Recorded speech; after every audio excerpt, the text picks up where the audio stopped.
Hello friends, welcome back to lead learn grow.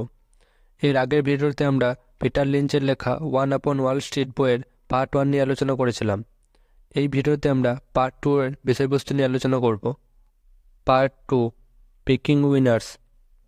এই অংশে Peter কিভাবে ভালো কোম্পানির শেয়ার খুঁজতে হয়, কোনো শেয়ার কেনার আগে কী কী বিষয়ে নজর দিতে হয়, স্টক মার্কেট অবস্থিত 6 ধরনের কোম্পানি, একটি ভালো কোম্পানির বৈশিষ্ট্য, কোন কোন কোম্পানির শেয়ার অ্যাভয়েড করা দরকার, কোনো কোম্পানির শেয়ার কেনার আগে কী কী প্রশ্নের উত্তর জানা দরকার ও স্টক রিসার্চ সম্বন্ধিত নানা বিষয়ে আলোচনা করেছেন। চ্যাপ্টার 6, স্ট্যালকিং দ্য 10 বেকার। এই অধ্যায়ে পিটার লিঞ্চ আমাদের উপদেশ দিয়েছেন কোনো ব্যক্তি যে ব্যবসা সম্পর্কে ভালোভাবে জানে, অর্থাৎ যে সংস্থানে কাজ করে, তার ভিত্তিতে স্টক খোঁজা। কারণ ওই ব্যবসায় কোন কোম্পানি সবচেয়ে ভালো প্রদর্শন করছে তা আপনার থেকে ভালো কেউ জানবে না। স্টক অ্যানালিস্টরা হয়তো কোম্পানি ব্যালেন্স শিট ও ইনকাম স্টেটমেন্টের অ্যানালিসিস একজন ডাক্তারের থেকে ভালোভাবে করতে পারবে, কিন্তু কোন ওষুধের ডিমান্ড বেশি তা একজন ডাক্তারই ভালোভাবে জানে। তাই আপনি যে পেশার অন্তর্ভুক্ত তার উপর ভিত্তি করে স্টক কিনুন। Chapter 7, I have got it, what is it. আপনি যে পেশায় আছেন অথবা যে কোম্পানির জিনিস ব্যবহার করেন সেটা স্টক সিলেক্ট করা শুধুমাত্র। এর মানে এই নয় যে আপনি ওই কোম্পানির শেয়ার কিনে নেবেন। কোম্পানি বাছাই করার পর তা অ্যানালিসিস করতে হবে, তারপর ইনভেস্ট করার সিদ্ধান্ত নেবেন। পিটার লিঞ্চ 6 ধরনের কোম্পানির কথা বলেছেন। স্লো গ্রোয়ার্স, যে সকল কোম্পানি আকার খুব বড় এবং যারা দেশের জিডিপি বা তার থেকে সামান্য বেশি গ্রো করে তারাই স্লো গ্রোয়ার্স, যেমন এমআরএফ, জিলেট ইন্ডিয়া ইত্যাদি। স্লো গ্রোয়ার্স কোম্পানি কেনার প্রধান কারণ তাদের কাছ থেকে পাওয়া ডিভিডেন্ড। স্ট্যালওয়ার্টস, যে সকল কোম্পানি বছরে 10 থেকে 12% গ্রোথ দেয় তারা স্ট্যালওয়ার্টস। এই বিভাগে এফএমসিজি ও অন্যান্য কনজিউমার ডুরেবলস কোম্পানিগুলি পড়ে, যেমন Hindustan Unilever, Britannia, Nestle, Asian paint ইত্যাদি। স্ট্যালওয়ার্ট কোম্পানিগুলি সেফ হয় এবং এদের থেকে ডিসেন্ট রিটার্ন পাওয়া যায়। ফাস্ট গ্রোয়ার্স, স্টক মার্কেট থেকে ধন তৈরির জন্য ফাস্ট গ্রোয়ার কোম্পানিগুলি সবচেয়ে ভালো। যে সকল কোম্পানি বছরে 20 থেকে 25% গ্রোথ দেয় তারা এই বিভাগে পড়ে। এই কোম্পানিগুলিতে যেমন রিটার্ন হাই তেমন রিস্কও হাই। অতীতের কিছু ফাস্ট গ্রোয়ারগুলি হলো টাইটেন, উইপ্রো ইত্যাদি। সাইক্লিক্যালস, যে সকল কোম্পানির সেলস সাময়িকভাবে ভালো ও সাময়িকভাবে খারাপ থাকার কারণে স্টকের দাম ওঠানামা করে, ওই কোম্পানিগুলি এই বিভাগে পড়ে। যেমন অটোমোবাইল কোম্পানিগুলি, যখন ইকোনমি ভালো থাকে তখন এদের সেলসও বেড়ে যায়, কিন্তু ইকোনমি খারাপ প্রদর্শন করলে এদের অবস্থাও খারাপ হয়ে যায়। সাইক্লিক্যাল স্টক ইনভেস্টমেন্টে টাইমিং অত্যন্ত গুরুত্বপূর্ণ। টার্ন অ্যারাউন্ডস, যে সকল কোম্পানি ব্যাংক্রাফ্টের সম্মুখীন বা কিছু গভীর সমস্যায় সম্মুখীন তারাই এই বিভাগে পড়ে।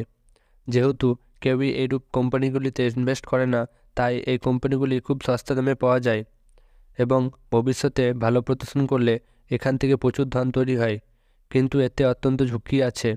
বর্তমানের একটি উদাহরণ হলো ভোডাফোন আইডিয়া। অ্যাসেট প্লেস, এমন কোম্পানি যেগুলির স্টক প্রাইস তাদের কাছে থাকা সম্পত্তি থেকে কম। সম্পত্তি যেমন cash, inventory, land, patent, big customer base ইত্যাদি। কোনো কোম্পানির স্টক কেনার আগে সেটা কোন শ্রেণীর অন্তর্গত তা দেখুন, তাহলে বোঝা যাবে আপনি স্টক থেকে উপযুক্ত রিটার্ন পাবেন কিনা। Chapter 8, the perfect stock, what a deal. Peter লিঞ্চের মতানুসারে এমন কোম্পানি যেটাকে কোনো বোকা ব্যক্তিও সহজেই চালাতে পারবে সেটাই পারফেক্ট কোম্পানি ও ইনভেস্টযোগ্য, কারণ একদিন ঠিক কোনো বোকাই ওই কোম্পানি পরিচালনা করবে। একটি পারফেক্ট কোম্পানির কিছু বৈশিষ্ট্য হলো এটার একটা সাধারণ নাম আছে, এটা খুব সাধারণ ব্যবসা করে, যেমন সাবান বিক্রি, পেন্ট বিক্রি ইত্যাদি। এটা অস্বীকার্য কিছু করে, যেমন নেশার দ্রব্য বিক্রি। এটা নতুন কোনো ব্যবসা শুরু করেছে, তবে এর সাথে দেখা দরকার কোম্পানির ইনসাইডার্সরা কিনছে কিনা। এমন কোম্পানি যার পরিচর্যা বিজনেস অ্যানালিস্টরা করে না, ফলে এরূপ কোম্পানি বেশিরভাগ সময় আন্ডারভ্যালু হয়। এমন কোম্পানি বাজারে যার খারাপ খবর শোনা যাচ্ছে কিন্তু কোম্পানি সত্যিই তার ব্যবসাতে ভালো, এরূপ কোম্পানিকেও আন্ডারভ্যালুতে কেনার সুযোগ পাওয়া যায়। এটা কোনো ডিপ্রেসিং ব্যবসা করে, উদাহরণ হিসাবে কব্বরের তাঁবু তৈরি করা। এটা একটা নন গ্রোথ ইন্ডাস্ট্রিতে আছে কিন্তু তার মার্কেট শেয়ার বাড়াচ্ছে। এটা কোনো নিশ খুঁজে পেয়েছে, যেমন ফার্মা কোম্পানি যদি কোনো জনপ্রিয় ওষুধের পেটেন্ট করায়। আবার ব্র্যান্ডও অনেকটা নিশের মতোই হয়। এমন কোম্পানি যার প্রোডাক্ট বারবার কিনতে হবে। কোনো কোম্পানির প্রফিট হয় সেলস থেকে, কিন্তু কোম্পানি যদি এমন কিছু তৈরি করে যা বারবার কিনতে হবে, তাহলে নতুন কাস্টমার খোঁজার ঝামেলা থাকে না। এটা একটা টেকনোলজি ফ্রেন্ডলি কোম্পানি, কারণ টেকনোলজি ভবিষ্যৎ। কোম্পানির ইনসাইডার্সরা শেয়ার কিনছে এবং কোম্পানি নিজেও শেয়ার বাইব্যাক করছে। এইসব বৈশিষ্ট্য যে সকল কোম্পানির মধ্যে দেখা যায়, সেই সব কোম্পানিকে পিটার লিঞ্চ পারফেক্ট কোম্পানি বলেছে। Chapter 9, stocks I had avoid. Peter Lynch যে স্টকগুলিকে অ্যাভয়েড করার উপদেশ দিয়েছেন সেগুলি হলো সবথেকে হট ইন্ডাস্ট্রির হট স্টক, কারণ এই স্টকগুলি পাবলিসিটির কারণে ওভারপ্রাইস থাকে এবং কেউই এদের ফাইন্যান্সিয়াল কন্ডিশন চেক করে না।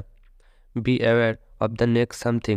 অনেক কোম্পানিকেই নেক্সট টাইটেন, নেক্সট ইনফোসিস বলা হয়, কিন্তু ওই কোম্পানিগুলি থেকে দূরে থাকা দরকার, কারণ যখন অরিজিনাল কোম্পানিগুলি অপারেট করেছে তখন কম্পিটিশন খুবই কম ছিল বা ছিল না, কিন্তু বর্তমানে অত্যাধিক কম্পিটিশনের কারণে বেশি লাভ করা অনেক মুশকিল। Avoid diversification.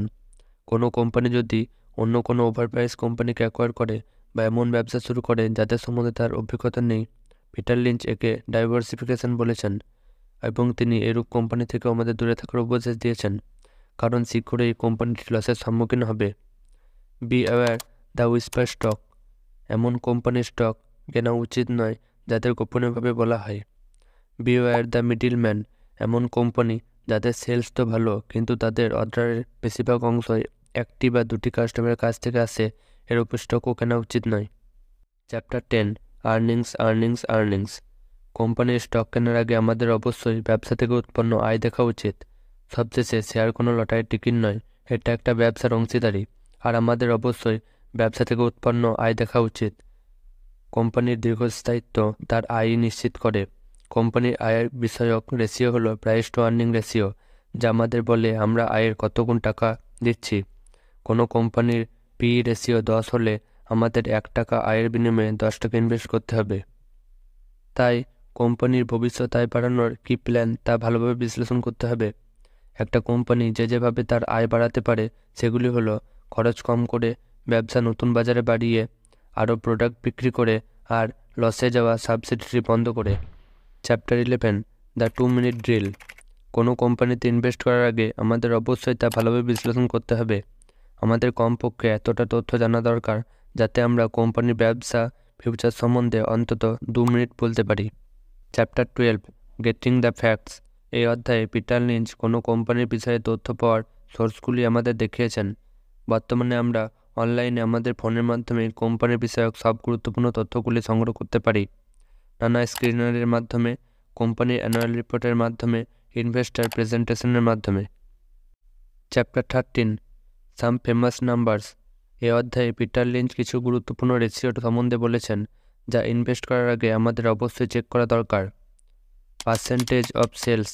আপনি যদি কোনো বিশেষ প্রোডাক্টের জন্য কোনো কোম্পানিতে ইনভেস্ট করতে চান, তাহলে অবশ্যই প্রোডাক্ট কোম্পানির রেভিনিউর ওপর কতটা অংশ দখল করে আছে তা দেখবেন। Price to earning ratio. যত কম তত ভালো। Debt to equity ratio. কোম্পানির ইকুইটির অর্থাৎ শেয়ার হোল্ডারের টাকার তুলনায় কত ডেট অর্থাৎ ধার, যত কম তত ভালো। যদি কোনো কোম্পানিতে ডেট না থাকে তাহলে খারাপ সময়ে কোম্পানি বন্ধ হওয়ার সম্ভাবনা খুব কম। অন্যদিকে হাই ডেট থাকা কোম্পানির সেলস ইকোনমি স্লোডাউনের কারণে কম হলে কোম্পানি সমস্যায় পড়ে। Book value. কোম্পানিতে প্রতি শেয়ারের জন্য কত টাকা বরাদ্দভাবে রাখা আছে। তবে বুক ভ্যালু দেখার সময় অবশ্যই আমাদের কোম্পানির অ্যাসেটগুলি ভালোভাবে দেখতে হবে। ফ্রি ক্যাশ ফ্লো পার শেয়ার। সব খরচ মেটানোর পর প্রতি শেয়ার কত টাকা আয়, যেটাকে আর্নিং পার শেয়ার এর মাধ্যমে দেখা যায়। Inventory turnover ratio. কোম্পানি কত তাড়াতাড়ি তার ইনভেন্টরি শেষ করছে, কারণ সেলসের তুলনায় ইনভেন্টরি বেশি থাকা উচিত নয়, তবে এমন জিনিস যার দাম সময়ের সাথে বাড়ে সেগুলি ব্যতিক্রম। Net profit margin. সব খরচ মেটানোর পর কোম্পানি সেলস থেকে উৎপন্ন রেভিনিউয়ের কত শতাংশ টাকা আয় করে এবং বিগত কিছু বছরে তা বজায় আছে কিনা তা দেখতে হবে। Chapter 14, rechecking the story.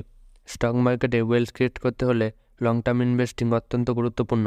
তবে এর মানে এই নয় যে আমরা কোনো কোম্পানির স্টক কিনে তার দেখবই না। স্টক প্রাইস দেখা আর ব্যবসা বিশ্লেষণ করা ভিন্ন বিষয়। স্টক প্রাইস মানুষের ইমোশন দ্বারা সঞ্চালিত হয়, তাই এতে বেশি নজর না দিয়ে আমাদের কিছু মাসের ব্যবধানে কোম্পানির ব্যবসা ঠিকঠাক চলছে কিনা তা দেখতে হবে। আমরা প্রতি কোয়ার্টারলি রেজাল্টের পর তা দেখতে পারি। সেলস কম হলে তার কারণ খোঁজা দরকার। এর মাধ্যমে কোনো কোম্পানিতে গণ্ডগোল থাকলে প্রাইস ক্র্যাশ করার আগেই আমরা স্টক বিক্রি করে বেরোতে পারবো। Chapter 15, the final checklist. সব স্টক কেনার আগে আমাদের সেই কোম্পানিকে ভালোভাবে বিশ্লেষণ করতে হবে। পিটার লিঞ্চ এই অধ্যায়ে কিছু চেকলিস্ট দিয়েছেন, যার মাধ্যমে স্টক অ্যানালিসিস করা কিছুটা সহজ হবে। স্টকস ইন জেনারেল, প্রায় সব কোম্পানির ক্ষেত্রে আমাদের price to earning ratio, প্রমোটার্স holding দেখা দরকার। তাছাড়াও কোম্পানি ব্যালেন্স শিটে ডেট টু ইকুইটি রেশিও দেখা দরকার, এবং ইনসাইডার্সরা অথবা কোম্পানি শেয়ার বাইব্যাক করলে এটা একটা ভালো সংকেত। স্লো গ্রোয়ার্স, এরকম কোম্পানি কেনার প্রধান উদ্দেশ্য ডিভিডেন্ড, তাই কোম্পানি সর্বদা ডিভিডেন্ড দেয় কিনা তা দেখতে হবে, এবং সময়ের সাথে তা বাড়ছে কিনা তাও দেখতে হবে। অ্যালওয়ার্ডস, এরূপ কোম্পানি কোনো ডাইভার্সিফাই করছে কিনা তা দেখতে হবে। লং টার্ম গ্রোথ রেট দেখতে হবে, এবং বর্তমানে তা বজায় রেখেছে কিনা তাও দেখতে হবে। যদি আপনি দীর্ঘ সময়ের জন্য হোল্ড করতে চান, তাহলে অতীতের রিসেশনগুলিতে কোম্পানি কীরূপ প্রদর্শন করেছে তাও দেখতে হবে। ফাস্ট গ্রোয়ার্স, কোম্পানির গ্রোথ রেট বজায় আছে কিনা তা দেখতে হবে। ব্যবসা একাধিক শহরে সফলভাবে চালাতে পারছে কিনা তা দেখতে হবে। এখনও গ্রোথের সম্ভাবনা বাকি আছে না নেই। এক্সপানশন তীব্র হচ্ছে না ধীরে ধীরে কমে যাচ্ছে তা দেখতে হবে। কোম্পানি কেমন প্রোডাক্ট বিক্রি করে, যা একবার কিনতে হয় না বারবার কিনতে হয়। টার্ন অ্যারাউন্ডস, বর্তমান পরিস্থিতি থেকে বেরোতে পারবে কিনা, কত পরিমাণ ডেট আছে, কীভাবে তা শোধ করবে, কীভাবে ব্যবসাকে লস মেকিং থেকে প্রফিট মেকিং করবে। অ্যাসেট প্লেস, কোম্পানিতে থাকা অ্যাসেটের মূল্য কত এবং তা সময়ের সাথে বাড়ছে না কমছে। কোম্পানি নতুন কোনো ডেট নিচ্ছে কিনা, কারণ এর মানে অ্যাসেটের মূল্য কমবে।